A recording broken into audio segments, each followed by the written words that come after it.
শুভ সকাল সবাইকে। রান্নাঘরে সকাল সকাল চলে এসেছি। বাইরে প্রচণ্ড বাতাস, সেই জন্য জানালাটা বন্ধ করে রাখা হয়েছে। সেই জন্য লাইটের আলোতে রান্না করছি। এখানে মাছ আমি ভেজে নিয়েছি। ওই তেলে আর একটু তেল দিয়ে মশলাটা কষিয়ে নেব। মশলার মধ্যে এখানে আছে পেঁয়াজ, রসুন, আদা, শুকনো লঙ্কার গুঁড়ো, এটাই, আর কালো জিরে ফোড়ন দিয়েছিলাম। দিয়ে মশলাটা কষিয়ে নেব। একটা টমেটো দিয়ে দেব।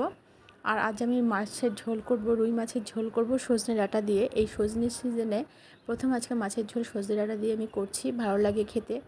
তো করা হয়নি, সেই জন্য আলু নিয়েছি আর সজনে ডাঁটাকে সুন্দর করে কেটে ধুয়ে রেখে দিয়েছি পরিষ্কার করে। দুটো টমেটো দিয়েছি, টমেটোর সাইজটা ছোটো ছিল সেই জন্য দুটো দিয়েছি। তোমরা চাইলে বড় হলে একটা দিতে পারো। রুই মাছের পিসগুলোকে লাল লাল করে ভেজে নিয়েছি, ভেজে রেখে দিয়েছি, একটু কড়াই ভেজেছি। তারপর এটাকে মশলাটা কষানো হয়ে গেলে সজনে ডাঁটা কষানো হয়ে গেলে জল দিয়ে দেবো। তারপরে আমি মাছটা দেবো। আর রুই মাছের ঝোল সজনে ডাঁটা দিয়ে খেতে সত্যি অসাধারণ লাগে, খুবই ভালো লাগে। তবে ছোটো মাছ দিয়েও কিন্তু সজনে ডাঁটার ঝোল খেতে কিন্তু খুব ভালো লাগে। তো আমি খুব শর্ট একটা ভিডিও করেছি আজকে, বেশি নয়।